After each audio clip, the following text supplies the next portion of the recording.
제가 한 단원 끝날 때마다 쉬어가기 코너를 해보려고 했는데, 로지스틱 회계의 쉬어가기 코너는 이 모델 평가 선택이면 충분할 것 같아요. 그리고 사실 지난번 쉬어가기 영상을 올리고 나서 약간 현타가 왔어요. 지금까지 올린 영상 중에 조회수, 구독, 좋아요, 댓글이 제일 많았던 게 바로 그 쉬어가기 영상이었거든요. AI 채널인데 아무튼 계속 가보겠습니다. 우리는 모델 평가까지 공부했죠. 평가한 다음에는 모델을 골라야 되겠죠. 우리는 여러 가능한 모델 중에서 가장 성능이 좋은 모델을 선택해야 돼요. 이미 모델 평가를 학습하면서 평가 지표에 대해서 봤는데 뭘 더 해야 될지 궁금합니다. 자, 가보겠습니다. 자, 이건 집합 표현법입니다. 모델 D개를 나타내는 거죠. 우리는 D개의 모델 중 가장 적합한 모델을 골라야 되는 거예요. 모델에 각기 무엇이 다른지 보겠습니다. 첫 번째로 서로 다른 알고리즘을 사용하는 여러 모델 후보들이 있을 수 있어요.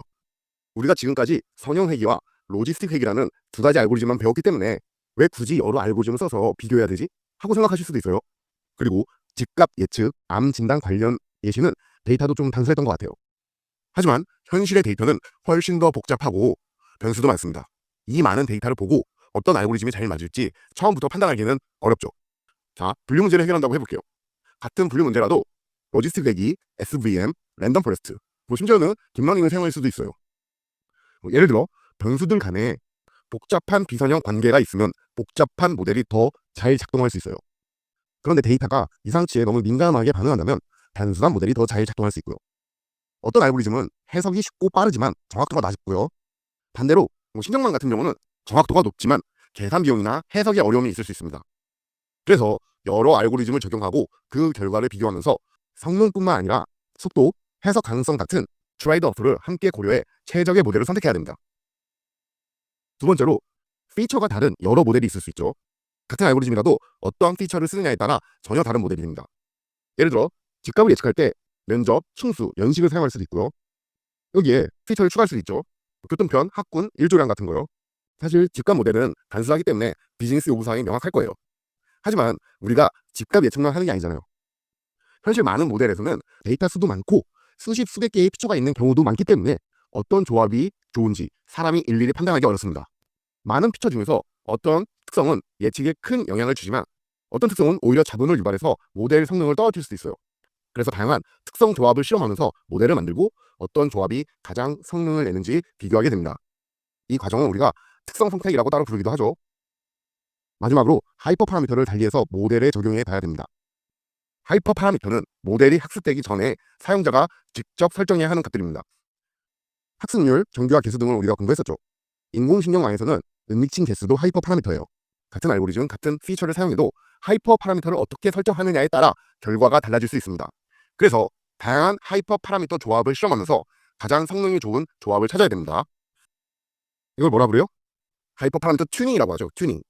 이 외에도 평가 지표 선택, 데이터 불균형 처리 등 다양한 요소들이 모델 선택에 영향을 미칩니다. 실제는 이런 요소들까지 함께 고려해서 최적의 모델을 결정하게 됩니다. 우리 머신러닝 모델을 만들기 위해 크게 두 개의 데이터셋을 확보합니다. 학습 데이터와 테스트 데이터입니다. 이 정도까지는 다들 익숙하실 거예요. 그쵸? 훈련에서 모델을 만들고 최종적으로 테스트를 해봐야 되잖아요. 훈련 데이터만 가지고 모델을 선택하면 어떻게 될까요? 자, 모델의 피처, 알고리즘, 하이퍼 파라미터를 다 선택하고 테스트를 했어요. 근데 테스트 데이터에서 잘 작동을 안 하면요. 다시 훈련 데이터로 가서 모델을 또 선택하고 이러면 될까요? 똑같이 했는데 같은 결과가 나오겠죠. 그리고 훈련 데이터에 대해 가장 좋은 성능을 가진 모델을 선택하면 그 모델은 오버피팅일 수도 있죠. 데이터가 충분하지 않은 경우라면 그럴 가능성이 훨씬 높은 거고요. 그럼 테스트 데이터에 대해서 잘 작동 안 했으니까 테스트 데이터로 훈련시키면 될까요? 테스트 데이터로 훈련시키면 테스트는 무조건 통과할 거예요. 의미가 없어요. 테스트 데이터는 훈련을 위한 데이터가 아니라 말 그대로 테스트를 위한 데이터입니다. 최종 성능을 평가하기 위한 데이터라는 거죠. 마지막을 위해 한 발 남겨둔 거예요. 학습할 때 쓰면 안 됩니다. 그럼 방법은요? 학습 데이터를 학습 데이터와 검증 데이터로 분류해 놓으면 되겠죠.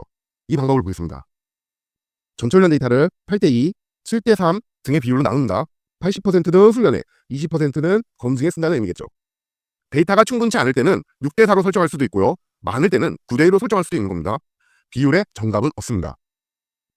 이렇게 데이터를 나눈 후에는 다양한 알고리즘이나 하이퍼 파라미터 조합을 트레이닝 데이터에만 적용해서 각각의 모델 파라미터를 학습시키고 여러 모델을 만듭니다. 트레이닝 데이터만 가지고 만든 모델을 하이퍼세시스, 즉 가설이라고 합니다. 이렇게 만들어진 여러 가설들을 검증 세트로 평가해서 가장 좋은 성능을 보인 가설에 해당하는 모델 구조와 하이퍼 파라미터를 최종적으로 선택합니다.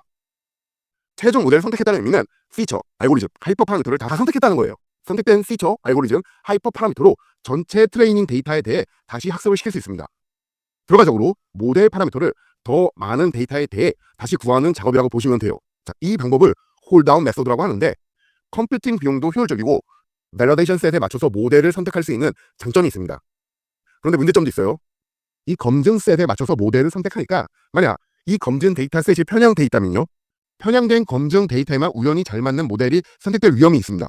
즉, 이 검증 세트에서의 지표는 좋게 나왔지만 실제로는 다른 새로운 데이터 셋에 대해서는 성능이 좋지 않은 일반화 성능이 떨어지는 모델일 수 있다는 거죠. 그럼 어떻게 해야겠어요? 네, 바로 크로스 밸리데이션을 사용하면 됩니다. 먼저 우리가 가진 전체 데이터를 K개의 폴드로 나눕니다.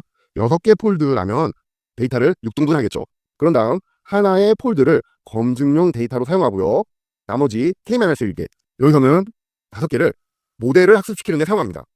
이 과정을 K번, 여기서는 6번 반복하면서 매번 다른 부분 집합으로 모델을 평가하게 되는 거죠. 각각의 반복에서 계산된 오차를 평균내면 모델 전체에 대한 평균 성능, 즉 교차 검증 오차가 나옵니다. 우리는 이 평균 오차가 가장 작은 모델을 선택하면 되는 거예요. 그리고 마지막으로 선택된 모델을 전체 데이터로 다시 학습시켜서 최종 결과를 만드는 거예요. 자, K-fold cross validation은 특히 데이터가 적을 때도 안정적으로 모델 성능을 평가할 수 있게 해주고 오버피팅 문제도 줄여주는 효과적인 방법입니다. 지금 설명드린 부분을 수도 코드로 나타내봤습니다. 자, 1번 S를 K개로 나눈다는 거죠. 그리고 우리가 후보로 놓은 모델들이 있겠죠. 알고리즘과 피처가 다른 모델들이에요. 그 모델들에 대해 다 에러를 구해봐야 되는 겁니다. 그럼 각 모델의 에러는 데이터셋을 K개로 나눴으니까 K번 돌리고 밸리데이션 셋과 트레이닝 셋이 K번 변경되는 겁니다. 각 이터레이션마다 가설을 구하고 에러를 구하죠. 그리고 그 에러들을 다 더하고 평균을 구합니다. 세 번째로 M스타에다가 평균 에러가 제일 작은 모델을 넣어주고요. 마지막으로 전체 데이터셋에 대해 다시 훈련시켜 최종 모델을 구합니다. 실제 코드 짤 때는 이 수도 코드처럼 직접 구현할 수도 있는데 그냥 간단하게 이렇게 구해도 돼요. 허무하죠? 이 코드를 보니까 3개의 알고리즘을 비교하는 코드네요. 간단하게 코드로 구현할 수 있지만 이렇게 돌아간다는 거는 한번 읽어보시고 이해해 보시는 게 좋을 것 같습니다.